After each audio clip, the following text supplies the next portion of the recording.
Bismillahirrahmanirrahim. Wa man ahsanu qawlan mimman da'a ila Allah wa 'amila shalihan wa qala innani minal muslimin.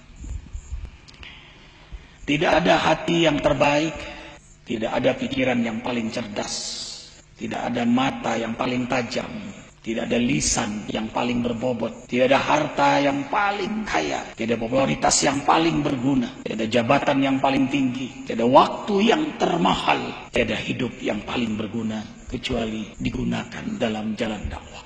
Sungguh waktu hidup di dunia ini terlalu sebentar untuk mengumpulkan bekal di akhirat nanti. Kita akan hidup di akhirat nanti bukan seabad, bukan 10 abad, bukan sejuta abad, bukan semiliar abad, bukan triliunan abad, bukan bilion-bilion abad. Tapi kita akan hidup selama-lamanya di akhirat nanti. Karena itu waktu yang Allah berikan terlalu sebentar untuk mengumpulkan bekal di akhirat nanti.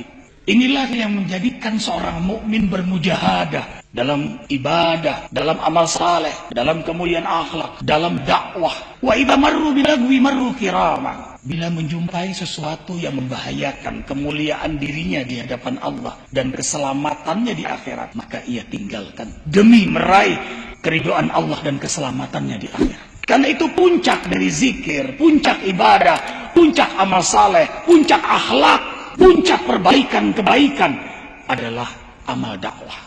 Dakwah bukanlah profesi, apalagi mata pencaharian. Dakwah adalah amal terbaik setiap pencinta keridhaan Allah dan ingin selamat di akhirat.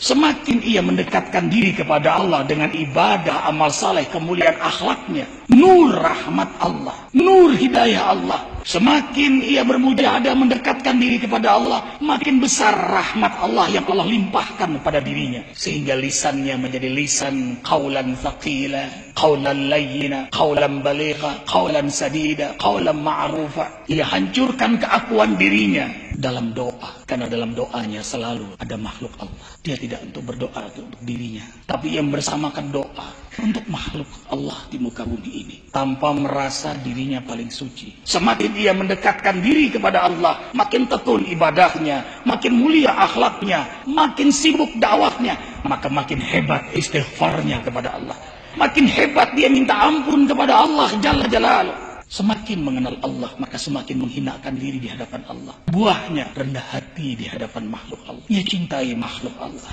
Dalam wirid doanya di tengah malam, ia mendoakan saudara-saudaranya. Susah tidur ia di tengah malam untuk meraih kemuliaan ijabah doa itu untuk seluruh makhluk di muka bumi ini. Lau syaa rabbuka la ja'alan nas ummatan wahidah. Yang membuat Rasulullah SAW menangis ketika turun ayat ini. Kalau Allah berkehendak semuanya bisa beriman kepada Allah. Tapi Allah menguji untuk hamba-hamba yang saleh. Agar mereka sabar dalam berdakwah. Agar mereka tetap bermuhasabah dalam dakwah. Agar terkumpullah barisan para juru dakwah. Walanabluwannakum hatta na'lamal mujahidina minkum wassabirin. Ada yang lulus dalam tantangan, tapi sedikit yang lulus dari godaan. Karena itu qiyamul lail, tadabburul Quran, berjamaah di masjid, dan duduk di majelis ilmu menatap wajah guru adalah bagian menghancurkan keakuan diri.